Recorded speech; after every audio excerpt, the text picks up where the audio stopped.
Georgia and Alabama, and it means everything. Alabama has taken them to the woodshed in the first half. Cuts into the end zone, touchdown. Dog, strike again. Bell is breaking open, caught at the 30, Bell to the 20, Bell to the 15, and the Dogs miraculously have taken the lead. Ryan Williams, one play, scores! Snap back to Beck. Trying to go to Colby Young. Pass was short, intercepted by Brown. 1 week after their dramatic comeback came up just short in the game of the year at Alabama, the Georgia Bulldogs return to Sanford Stadium. The big question today, how will Kirby Smart's team bounce back? Like his team, Carson Beck had an up-and-down game against the Tide. Today, he and the Dogs host Peyton Thorne and the Auburn Tigers, a mistake-prone but dangerous team. You're watching the SEC on ABC, presented by Burger King. And welcome to the Bud Light Kickoff. It's homecoming on the campus of the University of Georgia. The Bulldogs, now ranked number 5, playing their first home game in a month against the 2-3 Auburn Tigers, playing their first road game of the season. Sean McDonough and Greg McElroy, delighted to have you with us, joined in a moment by Molly McGrath. It was a wild game in Tuscaloosa 1 week ago, one of the best games most of us have ever seen. Carson Beck in that game threw for a career high. He also turned the ball over 4 times, and kind of the way his season's gone, up and down. He's got so much ability and so much talent, but he frankly hasn't played great in the first month of the season, but trying to get back on track.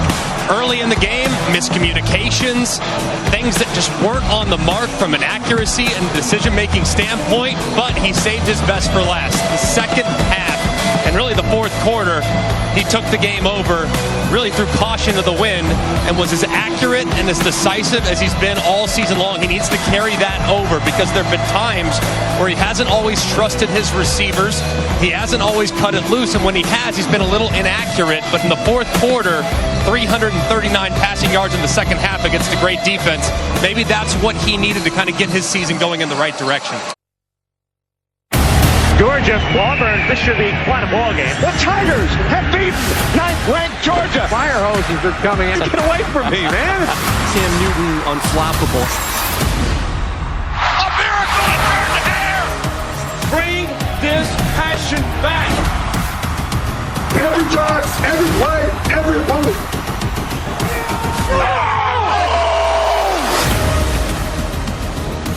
Auburn and Georgia today between the hedges. As we take a look at the Bud Light Kickoff Spotlight, this is the 129th edition of the Deep South's oldest rivalry. They first met in 1892 in FBS football. Only Minnesota and Wisconsin have met more often. They'll play for a 134th time this season. Georgia's won 7 in a row. Auburn a 1-game edge all time here, but they've lost 8 straight here in Athens. A number of streaks ended for Georgia last week with that loss at Alabama. They had won 28 straight SEC regular season games. They had won 42 games in a row in the regular season, second longest of all time in the poll era, dating back to 1936. But still 49-3 in their last 52 games, and Kirby Smart's team has won 26 in a row here at Sanford Stadium. That's the program record for longest home winning streak. It's the active longest home winning streak in the country. They haven't lost here since October 12th, 2019, an upset defeat at the hands of South Carolina.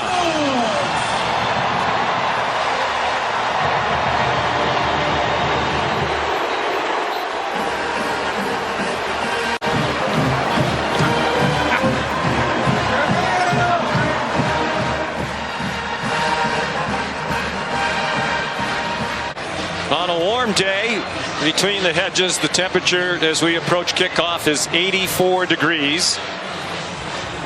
With a light breeze here today. Down to the field again. Here's Molly with Kirby. I know you learned a lot about your team this week. What kind of response do you want to see here on the field? I want to start fast. I want to play consistently. I want to play complementary football. We really haven't done that yet, so I'm hoping to see that today. All right, thank you, Coach. Good luck. Thank you. Go Dogs.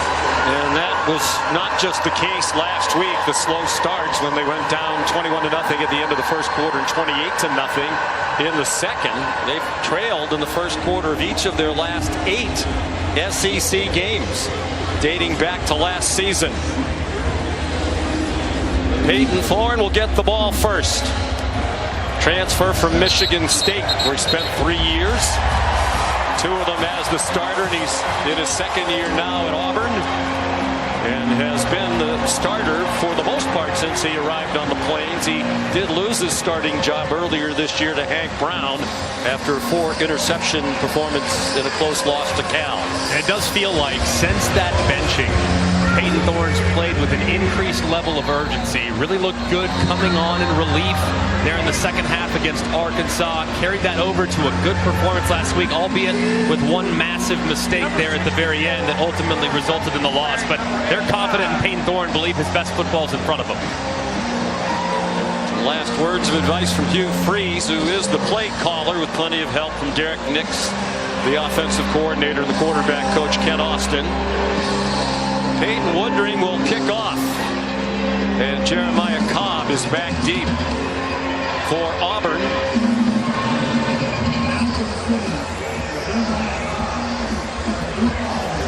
"25 kickoffs for Woodring this year, 14 of them touchbacks.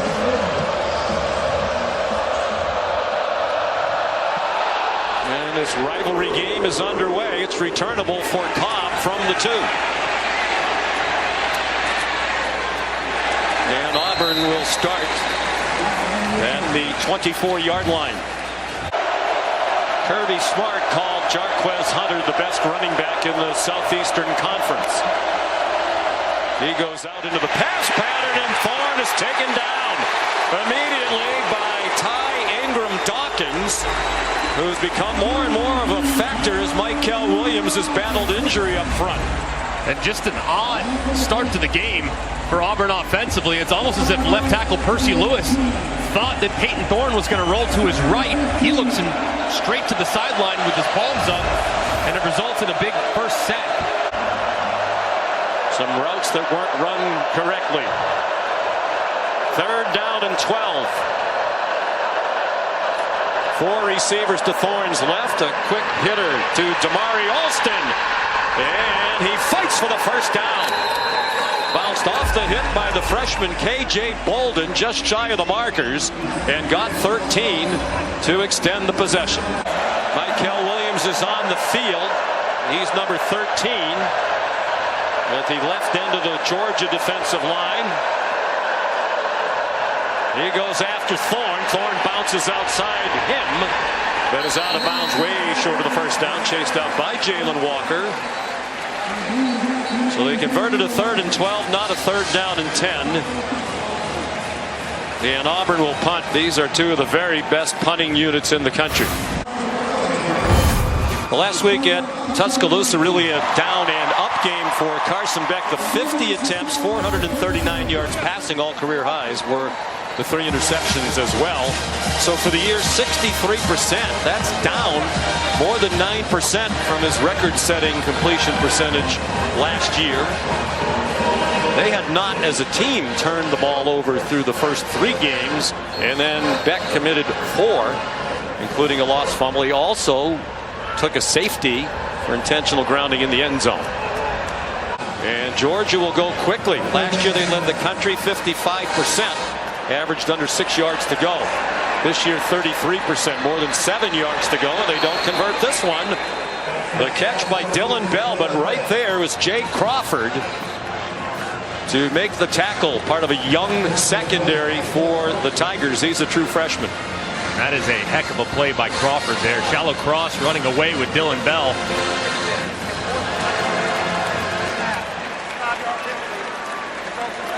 A big break for Georgia. Tempo caught Auburn in a little bit of no man's land, trying to get some fresh bodies on for the pass rush, and Carson Beck was able to snap it before they could get all guys off the field. Both of their third down attempts have been manageable. 3rd and 5, now 3rd and 2. A huge point of emphasis, be more efficient on 1st and 2nd down, like you referenced, Sean, to make these third downs a lot easier where you have the option to both run or pass. ETN back in it, running back in the pistol. Play action pass and a wide open receiver. Lawson Lucky, the tight end, delivers a blow at the end of the play and is out of bounds at the 24 with a pickup of 33. And this is so difficult with the hard play action. Number 9, Eugene Asante. See his eyes in the backfield. He thinks it's going to be a handoff to throw it right behind him and hit Lawson Lucky for a nice gain. That's a great job there by the offensive coordinator, Mike Bobo. An excellent execution from Carson Beck and his tight end, Lucky.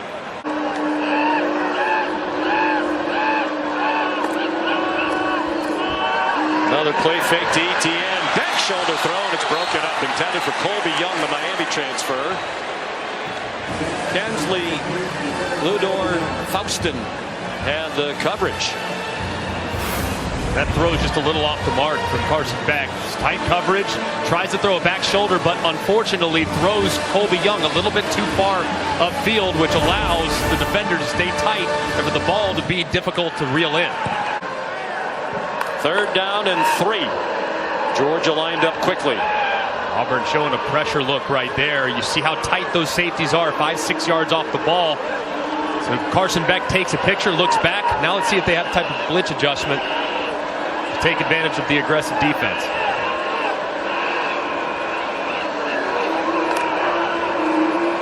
Beck dumps it off in the flat. Out of bounds goes ETN. Looks like a 1st down, and it is. It averages 3.5 points per game in their first 4 games. They've scored only 14 points. Which is really remarkable, especially considering just how good and talented this team is. But a lot of teams, they circle this game, so they have a lot of tendency breakers there in the first quarter, and they're great at making adjustments. We've got to start better. 10th play of their first possession. Nice pocket. ETN weaving through the open field down to the pylon. He got belted and he's out of bounds at the 1. Nifty run after the catch. He got 9. He almost got it into the end zone. And just great effort by ETN. And right there, that left foot out of bounds. So a good call by the official. 1st and goal at the 2. ETN, touchdown, Georgia.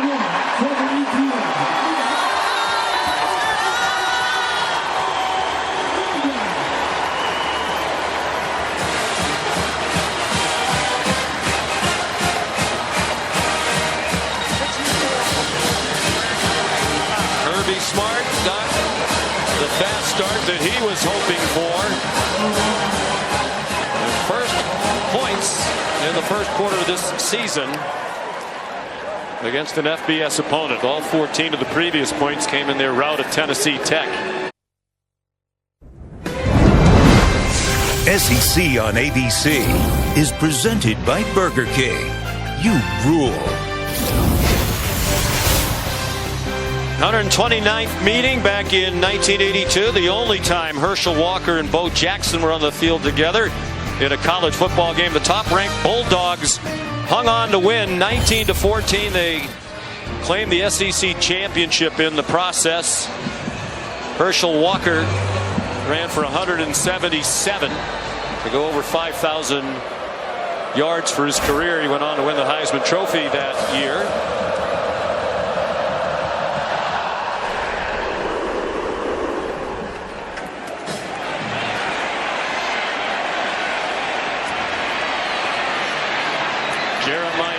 On the kickoff return, and they'll mark him out at the 29-yard line. 2nd possession for Auburn coming up.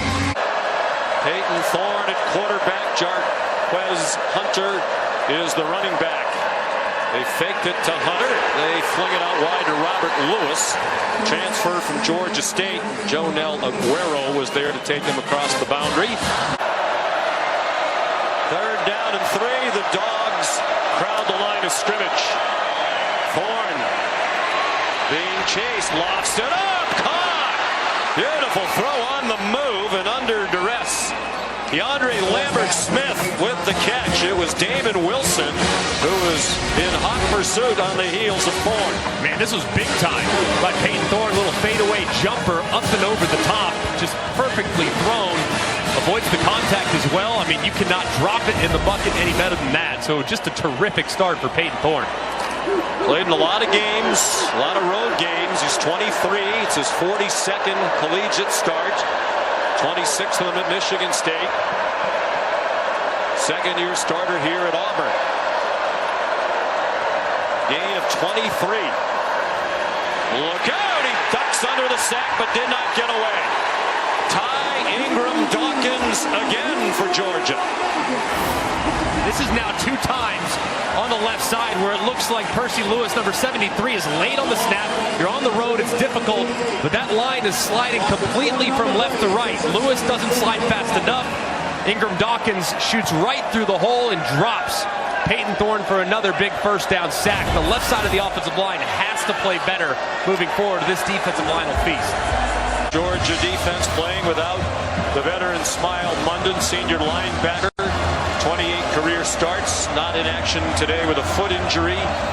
But as usual, here at the University of Georgia, a lot of depth at the linebacker position and everywhere else for that matter.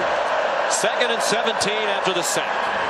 Peyton Thorne time, that time has a man very close to the first down.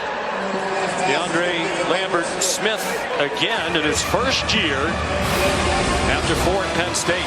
Just a great throw by Peyton Thorne. Terrific job by Lambert-Smith getting his depth on his route, timing it up perfectly, and picking up the big first down. Just enough for it. They're at the Georgia 32. 7-0 Dogs as we tick down to 3 minutes to go in the first quarter. Hunter with some blockers out in front and a hole. He got tripped up just enough to slow his momentum, stumbled a bit, and then Malachi Starks made the tackle at the 12, a gain of 19 and another first down. And just a great job of pulling by both guards, getting out in front, securing the edge, and Hunter almost took it to the house. Nice response by Auburn after the Georgia touchdown.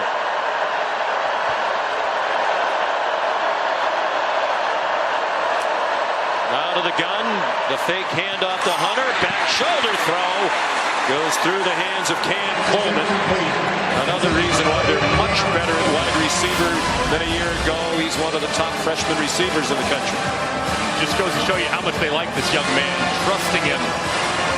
Down around the goal line, tried to throw a back shoulder against one-on-one against the best corner for Georgia and Dalen Everett, but that time Coleman ran out of room. He ran himself out of bounds. You got to leave more room for the quarterback so you can tightrope the sideline. I don't think those fields are wider in high school football. Get adjusted to the college dimensions. He's had some drops, but they love his talent and his work ethic. Hunter again tripped up when it looked like if he could have survived, he had a lot more ground to cover. Dan Jackson might have saved the touchdown. 6th-year safety off a career-high 10 tackles in Alabama last week. Both teams substituting liberally. What do you like if you're Auburn here, Greg, on 3rd down and 6? Well, they just took out the guy who thought they were going to be throwing it to. It's DeAndre Lambert-Smith, but now on the right-hand side, you got another freshman, number 3, Perry Thompson in the slot. And take a look at that, if he can get one-on-one. They send Hunter out. It's a design quarterback draw. Nowhere to go for Peyton Thorne. Dropped by Mikel Williams, who's been in and out so far on defense. A top 5 on the big board prospect for Mel Kiper Jr. And just a big-time play right here by Mikel Williams. Watch him on the left side set the edge. Just absolutely hammers the right guard, Jeremiah Wright, stones him and forces the back up inside where he's got plenty of help. Field goal kicking has been another issue. Had a costly miss at the end of the first half last week against Oklahoma. Good this time from 27. You can really sense that Mike Bobo has circled ETN on his call sheet because he just hasn't gotten enough touches up to this point. They bring him in from Florida. He's a dynamic playmaker, not just in the run game, but also a terrific receiver coming out of the backfield. He just has to be more involved to take a little pressure off this passing attack. Beck out of the gun. A catch and a first down. Dylan Bell got hit hard along the far sideline, but a gain of 7. Mike Bobo's son Drew is the center today, been the backup. But Jared Wilson, their starter to this point of the year, is out, at least for now, with the foot sprain suffered last week. ESPN's presentation of college football on ABC will return after this message and a word from our ABC stations.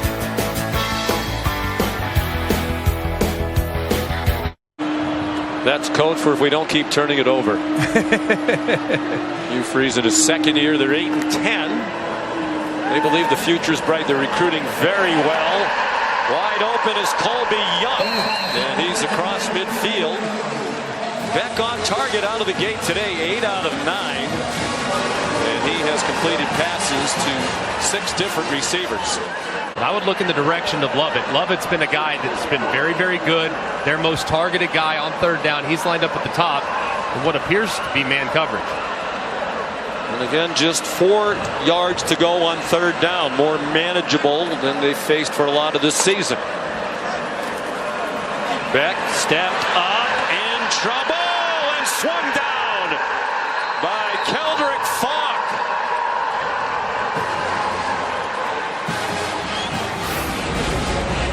And how about the rush on the right side by Keldrick Falk, working against Xavier Truss? He just wins. Long arm with the right hand, dislodges and drops Beck before the shallow cross can win. Just a great job there by the Auburn defense, and of course the sack leads to the automatic punt. We're thinking about going for it on 4th. Auburn from its own 12. Down 7-3, 3-touchdown underdog today. Here's Alston. Again, tough at the end of the run. Broke free from the tackle of Malachi Starks with a lunge to pick up the first down. This is really a curious technique here. Watch the end man on the line of scrimmage here. And watch how he engages. That's Wilson. He engages, then all of a sudden he breaks inside. It's almost like he thought Alston was going to break inside.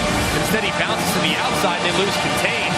That's something that Glenn Schumann has said, is that these backs are a little bit shorter and they're hard to see.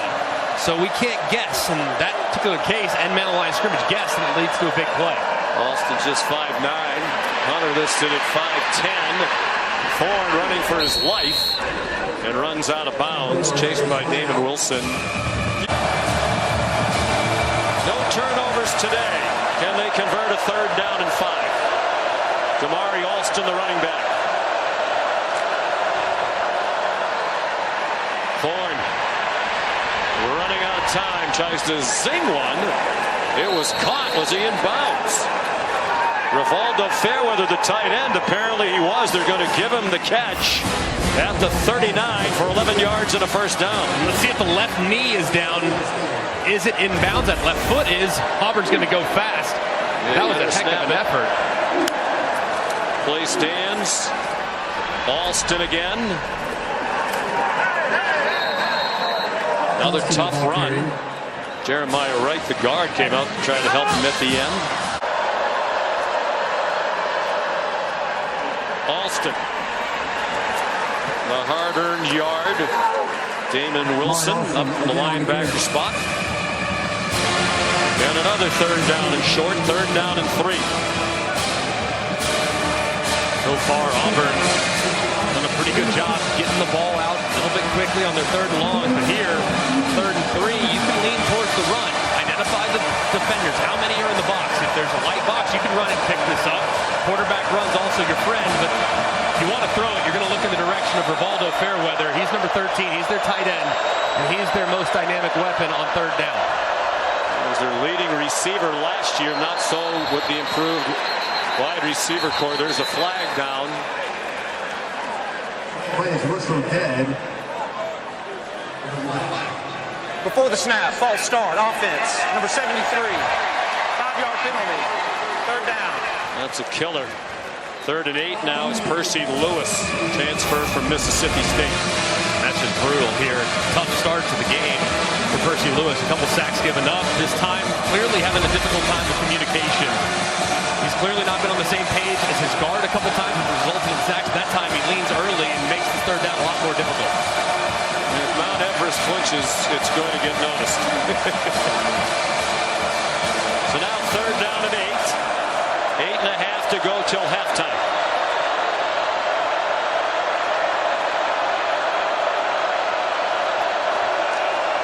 They bring pressure. Thorne got it off into a crowd. A short gain.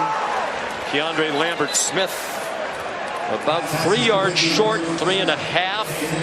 And Hugh Freeze is going to send the punt team on after a 5-yard gain. Looks like it. Hugh Freeze saying to Peyton Thorne, man, you had the corner. There was an unblocked defender coming off the right-hand side. The corner was open, but he had to get rid of the football because Georgia decided to pressure that time and overloaded their protections. Just a half-second longer, you might have a big play. You're watching the SEC on ABC on homecoming weekend on the campus of the University of Georgia in Athens. Sanford Stadium increased capacity this year. They've had some expansion, gone over 93,000, 9th largest stadium in major college football. One of the great venues in all of American sport. Carson Beck as the timeout is over. 7.5 to go till halftime. He's 8 out of 9. Deep drop, wants to fling it deep. Didn't get on the same page with Arian Smith. But they wanted to be aggressive on offense, Greg, at the beginning of last week's game against Alabama, and Beck felt and Mike Bobo felt that they missed a great opportunity at the very beginning of the game. There was a long pass that Beck threw about 55 yards in the air, right through the hands of Arian Smith. Yeah, it was the second play of the game. I mean, it would have turned the game on its head. And they've had some near misses. They've had guys open downfield. Beck hasn't hit them, and when he has, they've been dropped. So they got to clean that part up because they definitely have an explosive group. Auburn crowding the line. Etienne trying to run through it. He got 10 and a first down. His rushing touchdown, the only touchdown of this game. And that's 35 straight games with a rushing touchdown, by far the longest such streak in the country. Toledo 24.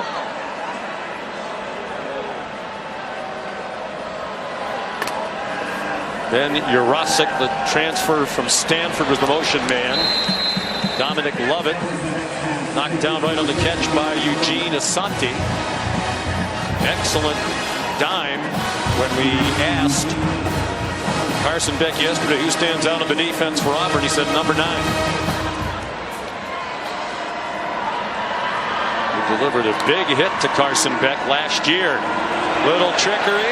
Here comes Dylan Bell on the run. Across midfield to the Auburn 46. 28 for the multi-talented Bell. They think they're more talented at running back this year. They lost Dijon Edwards, Kendall Milton, their top 2 running backs, who are very good players, but a little more home run potential with guys like Etienne, Nate Frazier, who we haven't seen yet today. Yeah, and Etienne's just a total game changer. And you referenced Frazier. I mean, he's lightning in the bottle. He's just got to be better in protection, and he'll get more opportunities down the road. But they can go 4 deep at running back with just about anybody in the sport. 3 receivers to the left.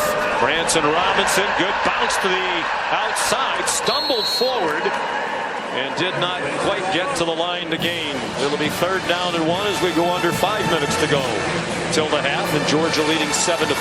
A little earlier in the game on 3rd and 2, Mike Bobo decided to go with a heavy play action and throw it down the field. Here on 3rd and 1, I don't even go play action. This is 4-down territory. I'm dropping back with Carson Beck. I'm finding my fastest receiver, Arian Smith, and I'm throwing a shot downfield. Their average yards to go on 3rd down today is 3. Much better than it's been so far this year. Robinson, 1st down. Auburn with 2 timeouts left. A few Freeze would think about starting to use them, try to get another possession back. With some time to do something before the end of the half. ETN almost took it to the end zone for the second time. Sylvester Smith saved the touchdown. There is a flag down. Back near the line of scrimmage in the middle of the field. Holding, offense number 53. 10-yard penalty. Replay third down. Dylan Fairchild, the left guard.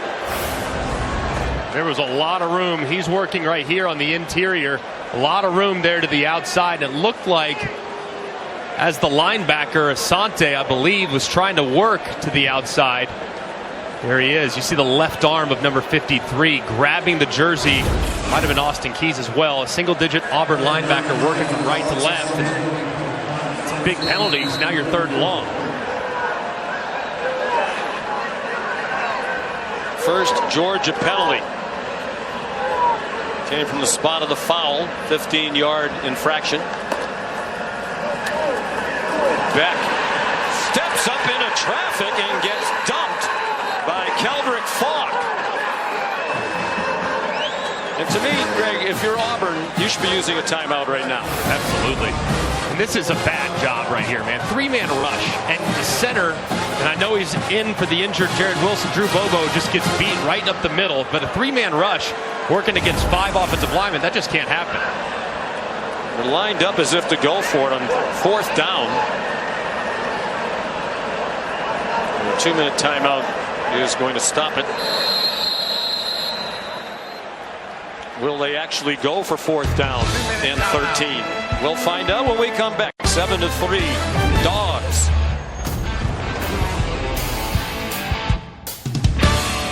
So here's Thorson.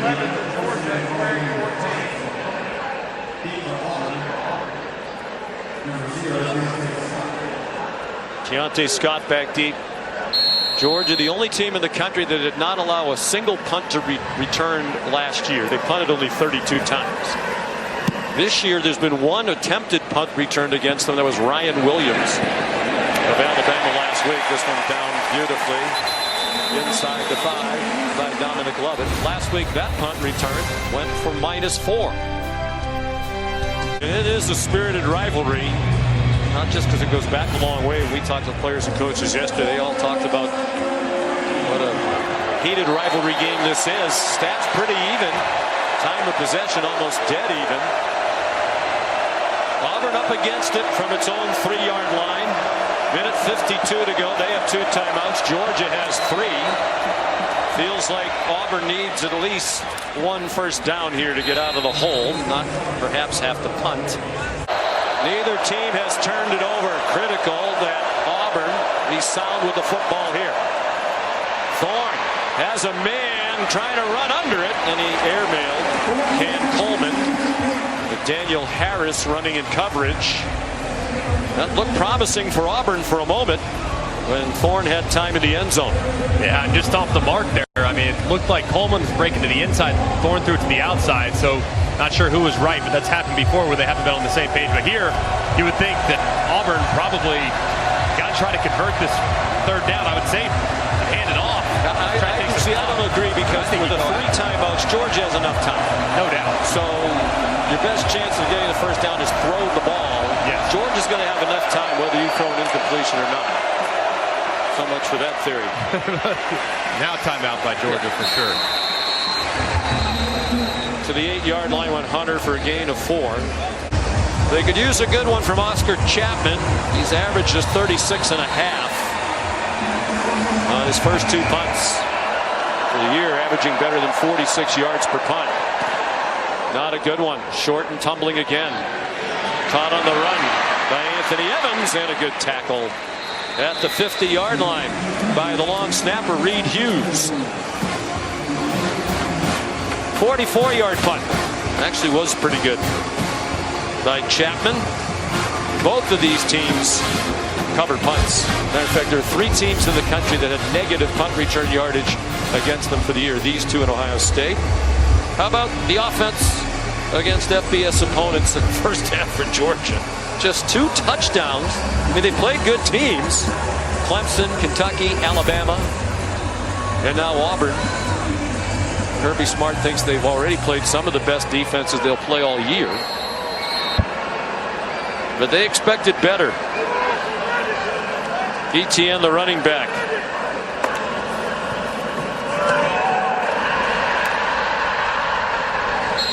Dominic Lovett. A gain of 8. Peyton Woodring does have a big leg. He made a 55-yarder earlier this season. It was indoors against Clemson in Atlanta. Beck checks it down. Etienne. Tackled by Eugene Asante. He is, well, they're going to give him a mark that looks like it might be a first down. And it is. They're moving the chains. That saved Kirby Smart a timeout. Had that been short, he would have had to call when he was standing right by the head linesman. A look at the spot. The replay booth. I don't think Hugh Freeze liked the spot. Does look as if I agree with him. His momentum brings him almost all the way back to the 40. The ball right now marked on the 39, so this might be pretty significant. Well, Auburn has to be good on defense, right? When you have watched your offense commit 15 turnovers in the first 5 games, you're minus 11, and yet you haven't given up more than 27 points in any game. You're playing good defense. The 27 was against Oklahoma with a pick 6. After further review, the ball carrier did not make the line to gain. It'll be 3rd and 1 at the 40-yard line. Georgia will take a timeout to avoid a 10-second runoff. And he breaks through, makes a man miss in the secondary, and has a first down inside the 20.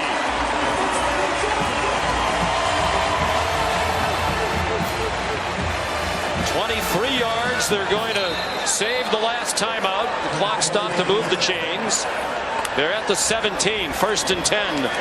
3-man rush. Check down to Etienne, out of bounds at the 11-yard line with 23 seconds to go, and still the timeout in their pocket. Some tired-looking defenders for Auburn, but Georgia not substituting, so Auburn isn't going to run the risk of a substitution. Etienne, 54 yards rushing on 9 carries, and the game's only touchdown. Beck. High throw! Caught by Dominic Lovett. It looked like when it left his hand, it was intended for Dylan Bell underneath. It went over his head, and Lovett caught it for the touchdown.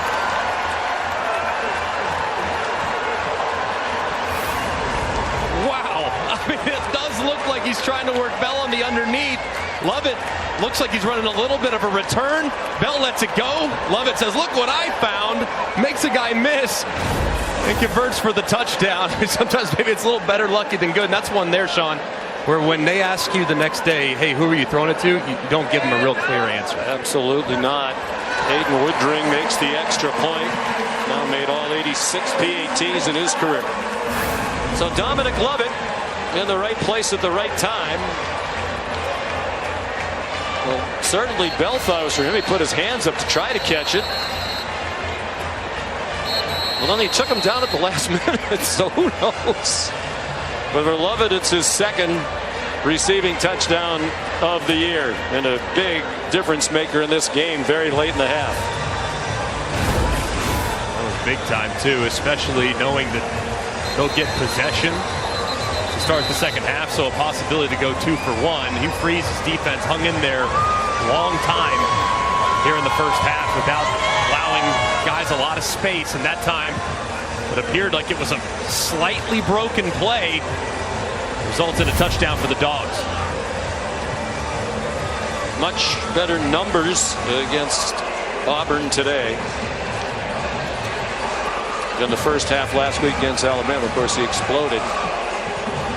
In the second half, they rallied from 28-0 down to take the lead with just more than 2 minutes to go.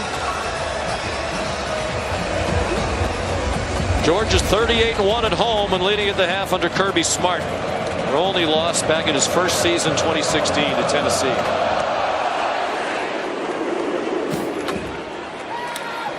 Jeremiah Cobb is going to try to bring it back. He's wrestled down at the 25. 15-yard penalty from the end of the return. First down. Number 23 can remain in the ball game. Yeah, I think you would, right? And you're out to the 40-yard line. Yep. You have 11 seconds. You have 2 timeouts. Maybe at least try to get into field goal range. Absolutely. And into that play. His head yanked. Really just a violent yank. One that was completely unnecessary. I mean, if Auburn ends up stealing points right here, you're going to get an earful in the locker room at halftime. They have some receivers who can really run. Jarquez Hunter, the running back. 3-man rush. Korn takes off running. He's across the line of scrimmage. He needs to get out of bounds and does at the 45. Probably not in field goal range, although he did try a 61-yarder earlier this season, which Magoo did not make. Colby Young, a wide receiver, has come in as one of the 2 back in the end zone on defense for Georgia, along with Malachi Starks. They throw the quick pass. He goes down short of the marker. They need the timeout. And now they will try a field goal, you would think. Keandre Lambert-Smith went down immediately. Smart to do it to make sure they had time to get the timeout. 30-second timeout. Getting to the marker doesn't matter with only 2 seconds to go. That was great execution there. I mean, to get 9 yards in just 3 seconds between the snap on the road, especially where sometimes the clock is a little bit unfavorable from time to time. This is big. So here's Towns Magoo, who has struggled. Wasn't expecting to be the kicker. They had Alex McPherson last year, who was tremendous, made all 13 field goals, but he's been battling a gastrointestinal problem. So Magoo, prolific high school kicker in Auburn, Alabama last year, made 6 field goals of more than 50 in high school, a state record, including a 60-yarder. This is 54 from the right hash mark. The breeze not a factor. Trying to make it a 1-score game at the half. It's blocked.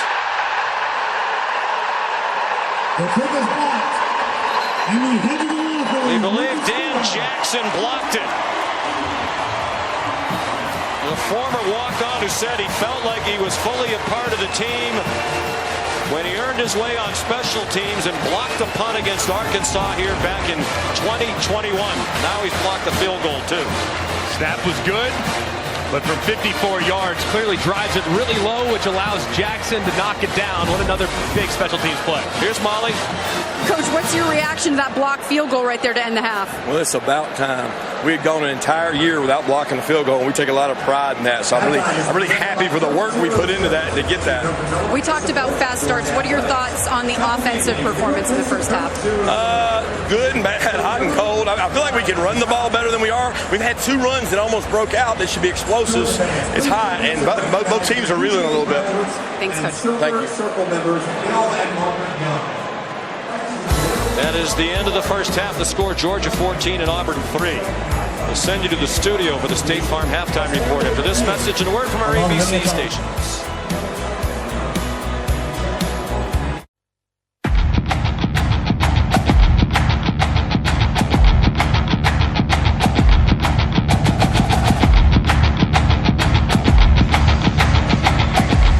You're watching the SEC on ABC, presented by Burger King from Sanford Stadium, Athens, Georgia, homecoming weekend. And the 5th-ranked Georgia Bulldogs, their first home game in a month, just their 2nd home game of the season, leading at the half 14-3 over Auburn. Sean McDonough and Greg McElroy, what's your biggest takeaway from what we've seen so far and as we spin it ahead? Well, both offenses have been pretty efficient, but they've lacked a lot of big play potential. But there's been a few examples there in the first half where there were shoelace tackles on the running back. So it feels like the running game is going to get going for both these teams. If you're Auburn, you got to be disappointed you gave up that touchdown at the end, but you've really kind of held this offense in check. You've kept everything in front of you. So I think the task for Georgia here in the second half starting out, stay efficient, and now start to mix in some of those big plays when Auburn gets a little bit more greedy defensively. Georgia touchdown in the final seconds of the first half to open up this 11-point lead. The kick bounced down the field. It bounced dangerously before it was scooped up by Anthony Evans, and he did not make the 20. It was interesting talking to Kirby about Frazier and his pass protection. He said he's not good in pass protection. He said, but no freshman running backs are. And actually, he's better than most that we've had in recent years, but he's just not good enough. If you're playing at Georgia, it's because your high school team probably gave it to you 50 times a game because you were unstoppable. The potential big third down here for Auburn's defense, forcing the 3 and out at a halftime is big. Better on third down today, 4 out of 7. Much easier distances to manage. That throw over the head of Arian Smith with Keontae Scott in coverage. Georgia showing blitz, and they bring pressure, and Thorne runs away from it.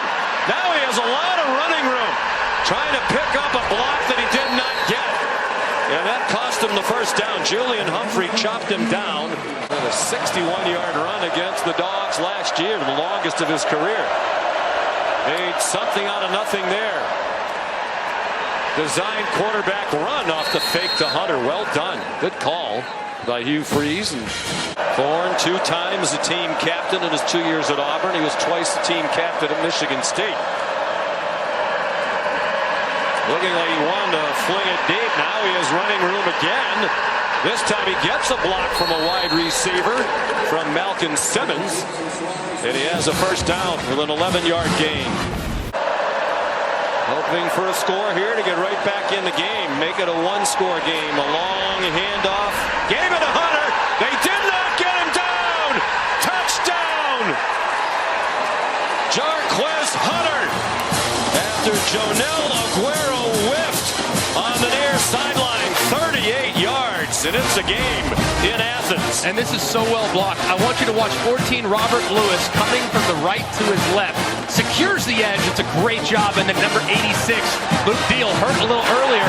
He locks up with Dan Jackson and allows Hunter to get to the edge. This edge defense has been a bit of a problem for Georgia for quite a while, but that was perfectly blocked and executed, and a great start to the second half for the Auburn Tigers. Early in the third quarter, going for 1 point here.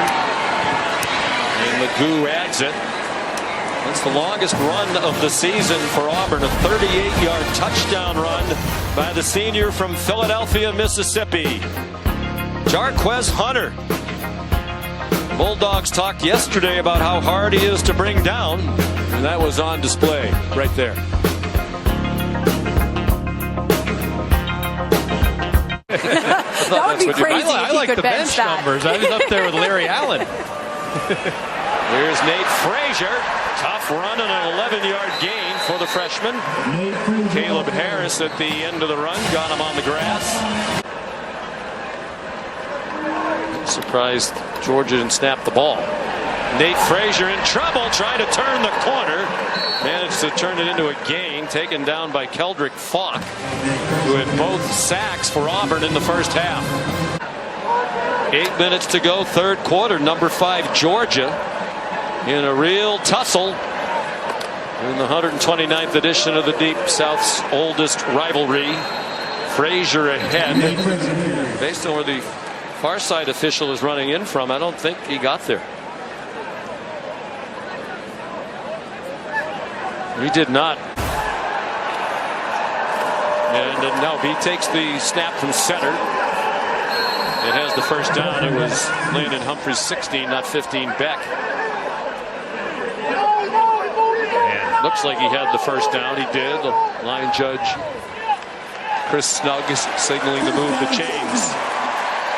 There were a couple plays there where Jalen McLeod, number 35 for Auburn, almost slipped inside and made a play in the backfield. I mean, he is so quick and agile, getting a much-needed rest after nearly stopping him on third and fourth down. But here, fresh bodies coming on for Auburn, and Georgia a nice rhythm running the football.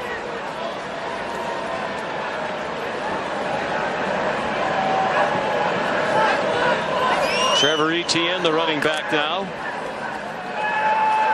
All day to throw, and back off target. Throw a wobbler, short and behind Dylan Bell. That's the kind of throw we rarely saw from Carson Beck last year. Yeah, I don't know what this was. This ball just kind of came out. He threw it really sidearm, and Doesn't look like he didn't have a grip on the ball. It doesn't look like it's nose down. It doesn't get deflected. It just dives. There was a defender out in front of the intended receiver, but that is way off target, and that's an area where it's been somewhat unrecognizable, the misses from Carson Beck after being one of the best in football last year. Trevor Etienne picks his way out to midfield. Gets thrown back as he reached the 50. Down to 6 minutes to go, third quarter. Like the matchup in the slot here with Lovett working against number 0, Keontae Scott. Back, throwing it deep. Colby Young, nice adjustment to the ball. Is it a catch? The officials looking at each other, and they're going to call it a catch with Kay and Lee in coverage. Wow, what a catch. 2 by Colby Young. Gives his quarterback plenty of room. Allows him to throw him away from it. Gets that right foot down just before he goes out of bounds. For a 27-yard gain. Here goes Etienne. Dragging tacklers down to the 2. 21 yards on that play. First and goal, Georgia. And an Auburn player on his knees just now getting up. That's 79 against Kentucky. And he powers down to the goal line. Short. Bidding for his second rushing touchdown of the game, Jaron Thompson leading the Auburn defense at the goal line. 5 minutes to go, third quarter. Second and goal, Georgia. He's powerfully built at 5'10", but 220 pounds. He didn't get there. This Kentucky defense rising up, forcing a third down and goal. Auburn defense, pardon me. Time-consuming drive as well, more than 5 minutes. Etienne, the running back, out of the gun. Beck gave it to him. And touchdown. The official on the far side runs in and says no, but the line judge on the Georgia sideline has his arms in the air signaling touchdown.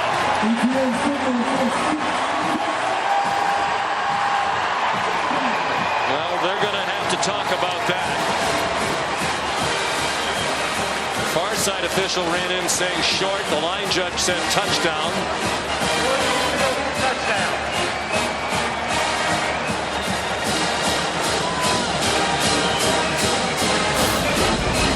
Pleading his case. It looked like he got stoned right at the line. Where's the ball at that point? Well, that's the view the line judge would have. Similar view right along the line. And I don't know how you could tell from the sideline, the first angle, that the ball broke the plane. ESPN Pylon Cam brought to you by Progressive. That's why the call on the field is so significant, because it being called a touchdown on the field now would lead you to have to prove beyond all doubt by way of video replay that he did not get in. So based on the looks that we've seen up to this point, I don't see enough conclusive evidence to overturn it. Knocked back. On the field stands. Yeah, that's why the call on the field was so important, and Hugh Freeze is irate.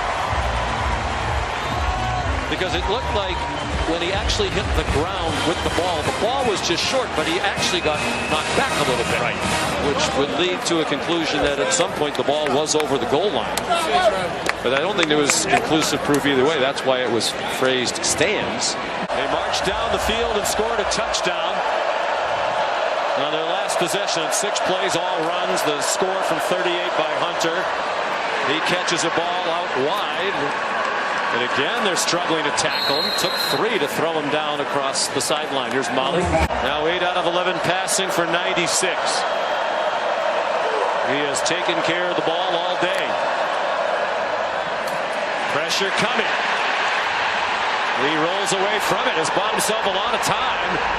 And finally throws it away. Couldn't find anybody open. His grandfather won a national championship at North Central.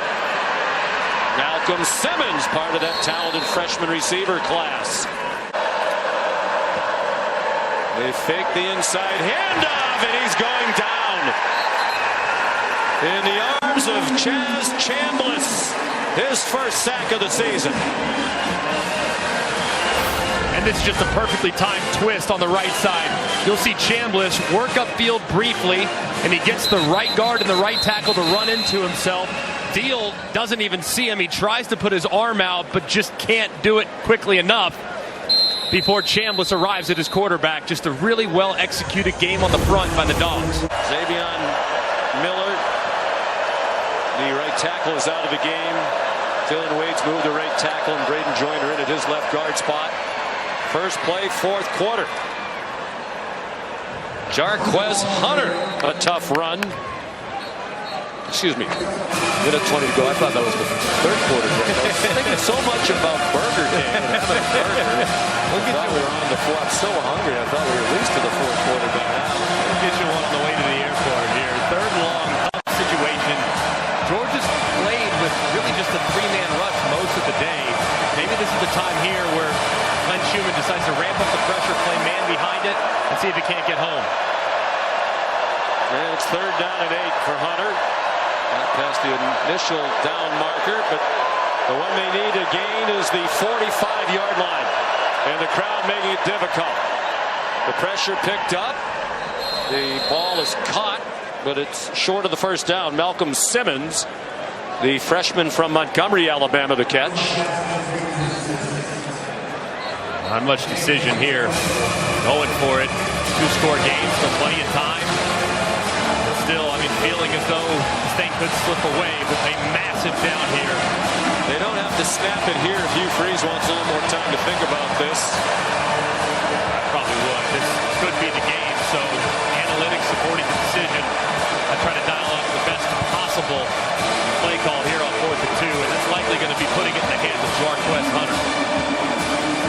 Now we're going to the fourth quarter, and a huge fourth down upcoming for Auburn when we come back after this message and a word from our ABC stations.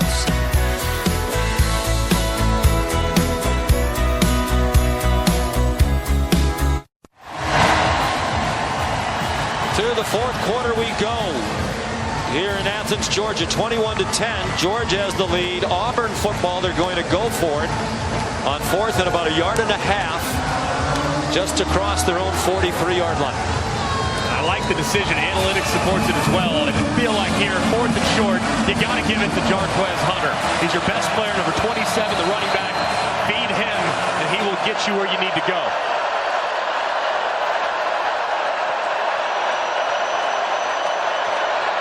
He's lined up now on the right hip of Peyton Thorne, who's doing a lot of orchestrating before the snap. They faked it, and he is in trouble! Thorne goes down for a loss. Raylan Wilson led the way. Jalen Walker also in the neighborhood. And it's a great play by Jalen Walker. They try to fake it to Hunter, who becomes the lead blocker on a quarterback lead. Walker just completely blows it up. Hunter is not aggressive enough as he goes and attacks Walker. And as a result, there's really nowhere for Peyton Thorne to go. It's extremely well played by Georgia's defense. And Hugh Freeze really confused. Might have had some miscommunication there because that looked like a broken play from the get-go. Loss of 1 on this first Georgia possession. Leading by 11, matching their largest lead of the game. Back, steps into a throw. Caught by Dominic Lovett for a first down at the 28-yard line.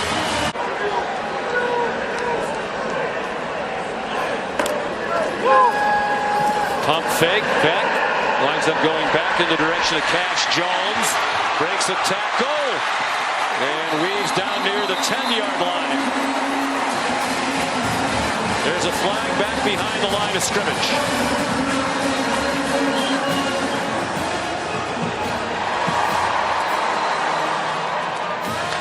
Personal foul, roughing the passer, defense number 35. Low hit on the quarterback. Half the distance to the goal, automatic first down. It's on Jalen McLeod, so that'll move the ball inside the 10. And McLeod trying to work around the left tackle, Ernest Green, and ball's way out of Carson Beck's hands. McLeod knows it immediately, points to himself, says, "My bad, man." It's a dangerous play there. Fortunate that Beck was okay. ETN's already had 2 rushing touchdowns. They faked it to him. They hit the slant for a touchdown to Dylan Bell.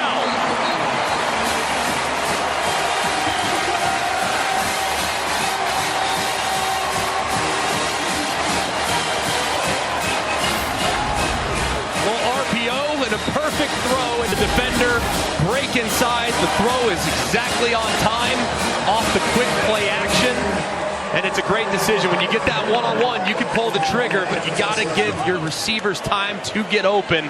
They did it that time, and he was rewarded with a great touchdown. The AT&T connected cam, I think it's a zone read, but you look at how the defensive end, Jalen Walker, plays it, and they clearly didn't have the look because Thorne pulls it. Walker tries to get blocked immediately, and Freeze absolutely lights up his quarterback as he goes back to the sideline. So if you're Peyton Thorne, looking at what you just saw, you played a lot of quarterback, and he is thinking, if I give it to Hunter, he's going to get tackled by number 11. 100%. Looks like the end is crashing, going to tackle the running back, and if I pull it and the end takes the running back, there's still a corner there. There's Jeremiah Cobb flying around the corner. So what did Hugh Freeze, if he's going to air out his quarterback, expect Thorne to do in that situation? I'm assuming that there must have been a check based on the look and the fact that there were two outside the tackle that he would have to get to, and he didn't get there. So I'm assuming that's the case. But that play was doomed from the beginning, the play that was actually ran and called, because Georgia had more numbers and they had a hat on a hat to drop it for a loss. But based on what we just saw there, I mean, the only options were give it to Hunter or keep it. Thorne throws it into coverage, and it's incomplete. Trying to get it to Cam Coleman, and a flag down by 18, and they need to take some chances down the field with less than 12 minutes to go. Pass interference, defense number 6, 15-yard penalty, automatic first down. Underthrown deep ball, Dalen Everett grabbing the receiver with his left hand and fighting all the way through. Does try to make a play on the ball, but there is an awful lot of contact. I think it's a good call by the official, even though it did feel a little bit late.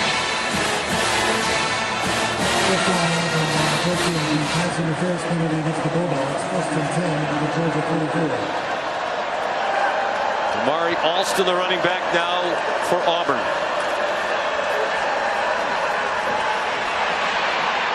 Thorne will take what he can get. Kept his eyes down the field for a while. Couldn't find anybody open. Short gain. Chased out by Xavier McLeod.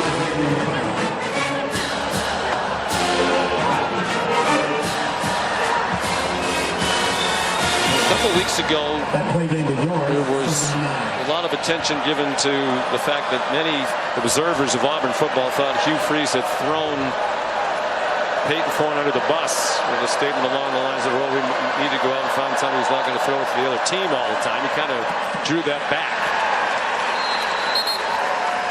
Pass batted down again by Xavier McLeod. I just would think this is a hard offense to play. We talked about the turnovers earlier. We asked Hugh Freeze last night. He was a big RPO guy. When he's been a coach in the better teams in the league. And we asked him, is that a product of the system? It's a little bit risky. A lot of decisions you have to make. And he said, no, I really don't think so. But they do put a lot on the quarterback. The fact that they almost 2 turnovers a game in his time as an SEC head coach is a ton. I mean, Bama and Georgia, for comparison's sake, at around 1 per game. Thorne couldn't find anybody, and he got leveled. And Hugh Freeze made the point after last week's game. Peyton Thorne battles his rear end off. He took a lot of shots against Oklahoma last week, and there was so much attention to the pick 6 that lost the game for them. But Hugh Freeze said to us yesterday, I wish I didn't call that play with 4 minutes to go. 4th down and 8. Have to have it time for Auburn with under 11 minutes to go. They bring a blitz. He throws on target to Keandre Lambert. Smith fired up as he moves the chains to the 29. Overload pressure there, and Peyton Thorne had to get rid of the ball very quickly. Makes a nice throw. Play fake to Hunter. Oh boy, put that one up for grabs and got away with it in the general direction of Keandre Lambert-Smith, who won the praise yesterday of Kirby Smart. He said, you know, we saw Lambert-Smith when he was in the portal leaving Penn State. You know, we thought he was a nice receiver, but we didn't know he was anywhere near this good. There are 2 fouls on the play. Illegal substitution defense. More than 11 players on the field at the snap. Ineligible downfield, number 73 offense. Penalties will offset. 2nd down.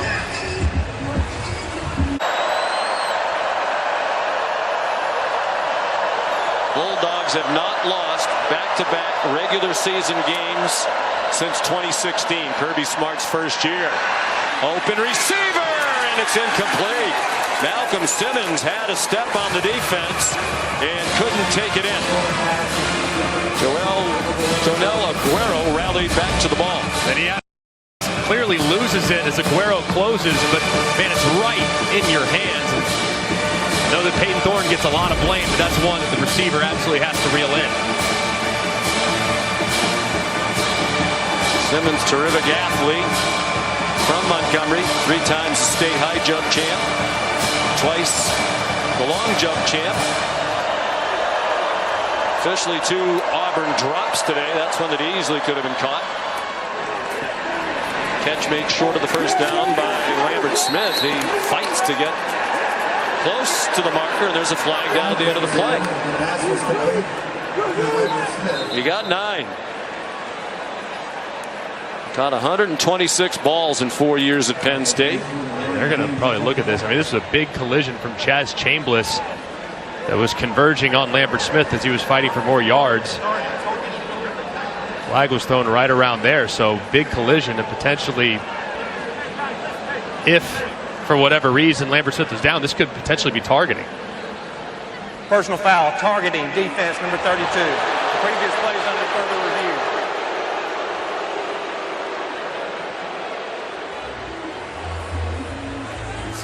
Take a look, and Keandre Lambert-Smith fighting for more yards. Is he down? A big collision there from Chaz Chambliss. All targeting on the field. We'll see. We're back in Athens, Georgia. While we were away, the replay review deemed that it was not targeting against Chaz Chambliss. Let's bring in Matt Austin. Yeah, Sean, this was a good overturn. He didn't quite get him with the crown and the helmet. Looked like it was a lot more forehead. The runner was not down yet, so you don't have a defenseless player, so it's crown or nothing. This was a good overturn. So Chambliss still in the game. 9th play of the drive for Auburn. Started at their own 25, 3rd down and 1. 4-down territory, almost certainly. Jarquez Hunter, the running back. Lots of folks moving on the defensive line at the snap. Flag thrown. Doesn't look like they got the first down.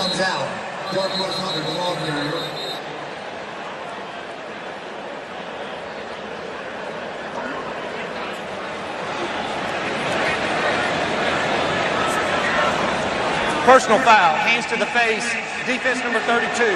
Half the distance to the goal, automatic first down. Chambliss given another life. Gets penalized on this one. He's engaged with Luke Deal here on the end of the line of scrimmage. You see that right hand of Chambliss up into the chin of Deal. That's a really good call. And one that was difficult to see initially, but 2 plays in a row. Kirby trying to calm him down. Say, situationally, be smart. Got a big lead here. You got him stopped on 3rd down. Just stay inside yourself a little bit. Don't let your hands get up there. So first down, 1st and goal, Auburn.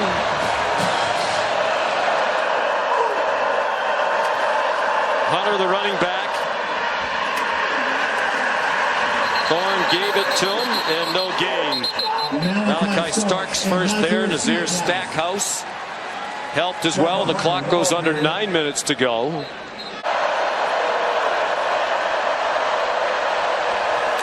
Second straight snap. The clock went under 10. Jeremiah Cobb, very little there. Ran into K.J. Bolden, freshman from Buford, Georgia. And again, players trotting on and off for Auburn. You would think, I mean, this would be a almost 2-minute situation. Trying to put their foot on the gas and go.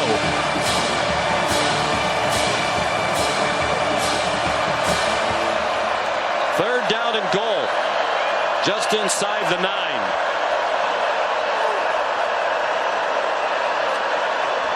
Peyton Thorne trying to run away. Starks on the safety blitz, and the throw is short. He had to get rid of it.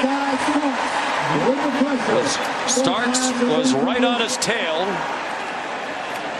And a field goal would make it a 2-score game, but the field goal is anything but guaranteed the way they've kicked it. At this juncture, you'd have to think, Greg, that's not going to do him any good. Yeah, I mean, looks just like as we say it, here it comes. They're running them on anyways. But, I mean, like you said, I'm tempted there to probably just go for it, even though the 2-score game's nice. But, man, these field goals have been tough to come by the last couple weeks. 26-yard attempt. He made one from 27 earlier. Did Towns Magoo. And that one's right down the middle. Had one blocked in the first half. A long try. First block field goal by Georgia since the SEC championship game against LSU in 2022. Thorne did all he could do. Couldn't complete the pass. It's 28-13 midway through the fourth quarter.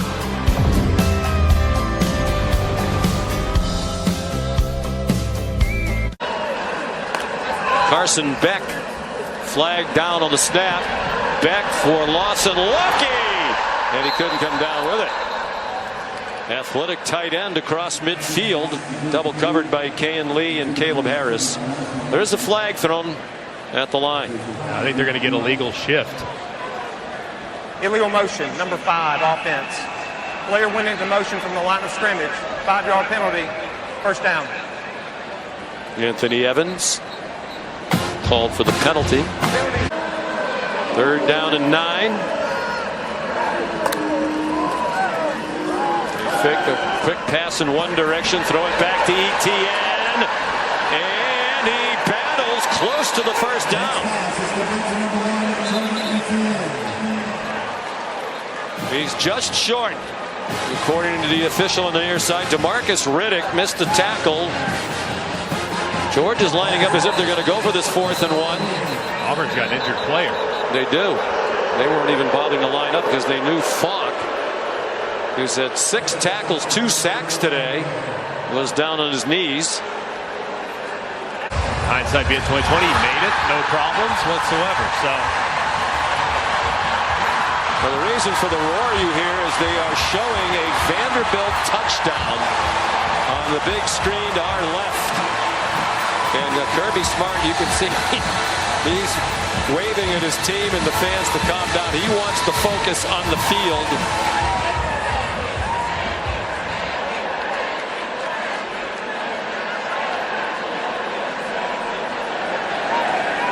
So you think they're going to go for this? It's about less than a foot, it seems, from here. I wouldn't. Not in a 2-score game with how your defense has played. You've allowed 13 points. Why give Auburn the short field? But I'm perfectly fine sitting up there, setting my offense up there, seeing if I can't draw them off sides with at a least hard run count. The clock all the way down, too. Exactly. I mean, there's still 30 seconds. Yeah, the clock's moving anyways. But, I mean, you might get it for free if you can get them to jump in the neutral zone. Such a well-coached team by Kirby Smart. 97-17 in his 9th year. 1-6 against Alabama, 96-11 against everybody else. Looked like he got it with the spin.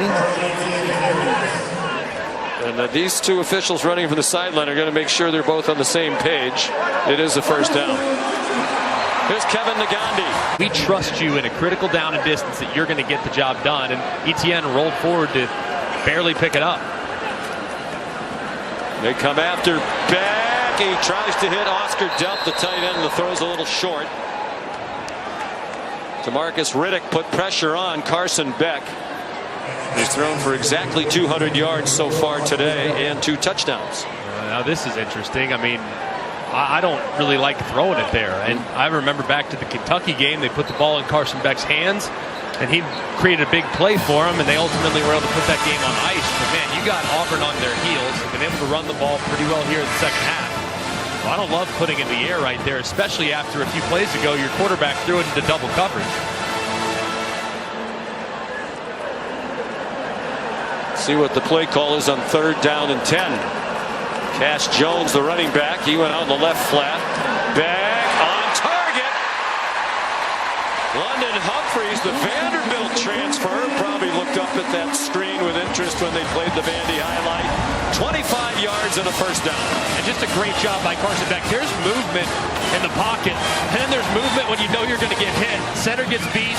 You have to slide to your right and then throw back over the middle. Times it perfectly in the window. That's the 2023 version of Carson Beck. That's 100%. The guy we saw over and over and over again last year. That's why he was the #1 quarterback in the country coming into the season. And we need to see more of that moving forward, man. That was a big-time play. 100% correct. That is what established him as a star. Plays like that a year ago. Frazier, nobody containing on the outside for the Auburn defense. Jay Crawford, Frazier to the Auburn 23. All Peyton Thorne now can do is look on. Dufries deciding not to use another timeout on defense here, as the clock goes under 3.5 minutes, and Georgia will let the play clock go all the way down. Another example, though, I mean, Auburn had chances today in this game, but Georgia just continued to counterpunch. They stayed patient. This has been a really nice response against a good football team, even though Auburn's record might not reflect that. They're on the verge of 2 and 4. Frazier dragging people with him, knocked down, but he has a first down. There is a flag back behind the line of scrimmage.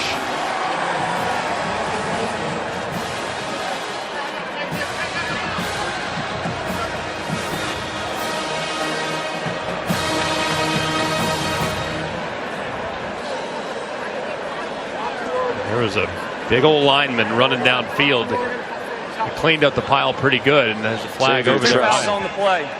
Personal foul, blocking below the waist, illegally, #7, offense. It's a 15-yard penalty. Replay first down. After the play, personal foul, unnecessary roughness, #73, offense. 15-yard penalty. First down. Lawson Lucky flagged, and Xavier Truss, their outstanding right tackle, making his 33rd career start. Lawson Lucky going across the formation and going low right there. That is a good call by the official. When you're coming across the formation, you can't go low.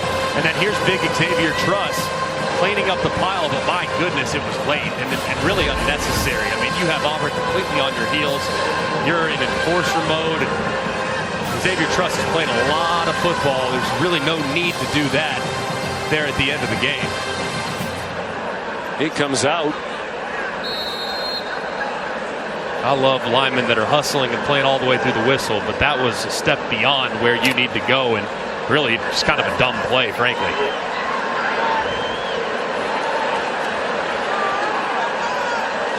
So they're way back on their own 43.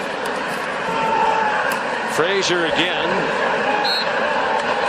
Stopped for a short gain. Dufries is going to accept the result.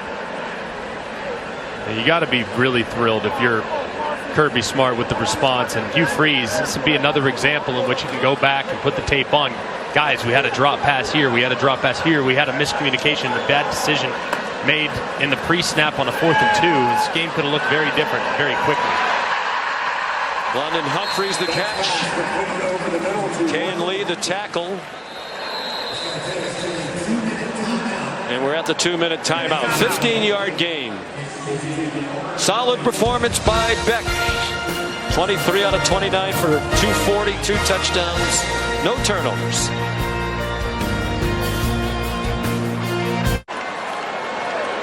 Amazing. Vanderbilt winless in 60 games all time against AP top 5 opponents.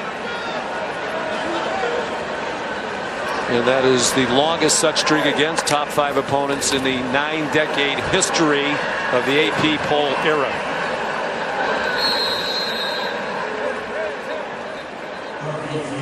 Trevor Etienne just running out the time. Ole Miss is going to use a timeout now. With 1:54 to go. You're watching the SEC on ABC.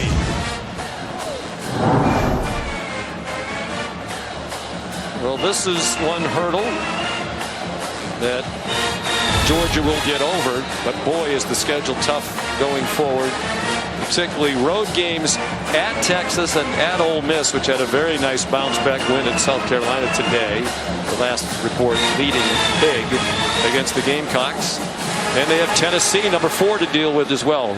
Grueling remaining schedule. I think it's the toughest schedule in all of college football this year. You think about road trip to Bama, to Texas, 2 teams that are in the top 5. Ole Miss in the top 5 in the preseason, top 7 preseason.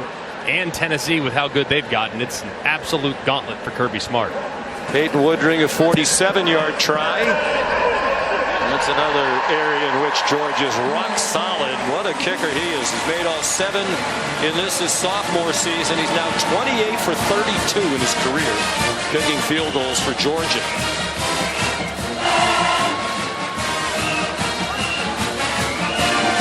Based on what we've seen so far in this SEC season, do you have an opinion about the best team? Well, I had an opinion prior to today's game. Your alma mater? That was the direction I was leaning. But now, I mean, if you look at what we've seen now from Texas has been the most consistent team. Their performance on the road at Michigan, a game that looks a little better now because Michigan has found a clear identity. But I think Texas is as well built from the inside out as you'll find. And I'm not sure they've been really tested yet against teams with elite athleticism and skill. And that day will come. They'll get Georgia in a couple weeks, and they'll get Oklahoma next week as well. So I think Texas might have the fewest questions at this point of the season. Peyton Thorne. The good news, at least so far, Auburn has not turned it over. Nor has Georgia. Malcolm Simmons the catch. Georgia's home winning streak is going to go to 27 games. Longest active home winning streak in the FBS. They haven't lost here at home since October of 2019. And they lost to South Carolina in 2 overtimes.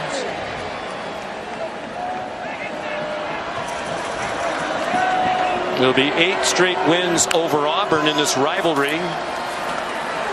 The second longest streak for either team. Simmons got blasted by Dan Jackson, but held on for a big game.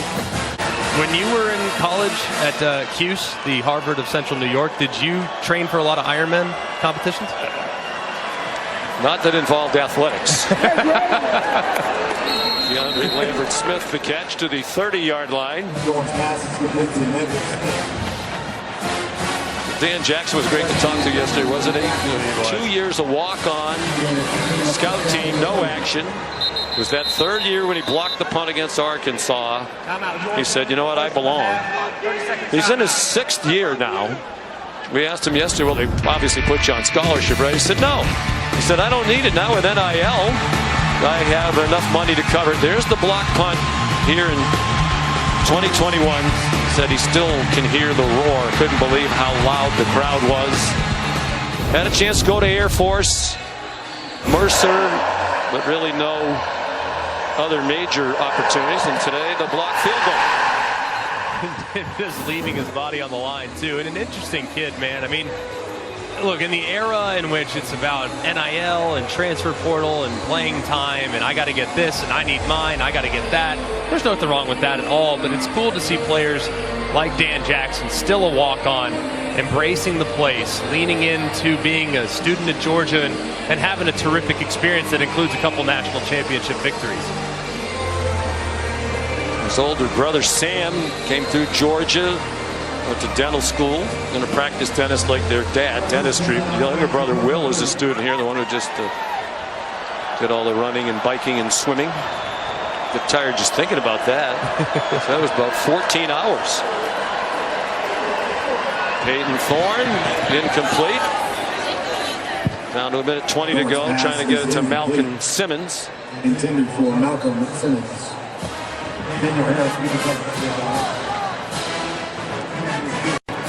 Well, what do we think? You know, we talked here about after last week's epic game, one of the all-time classics. Yeah.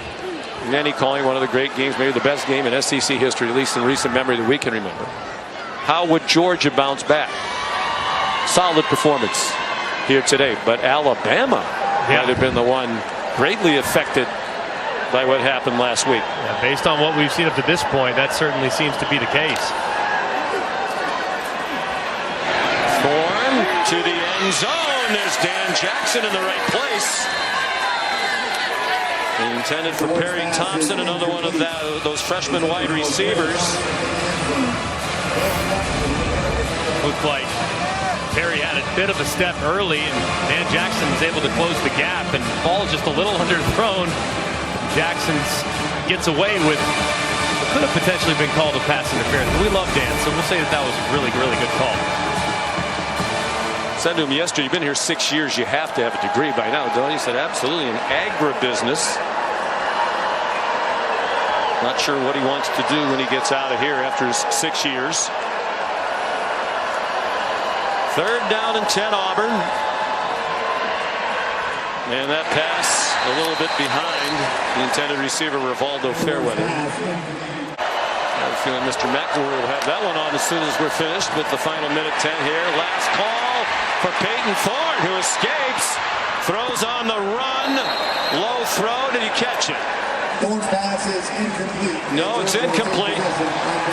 Perry Thompson tried, couldn't get it.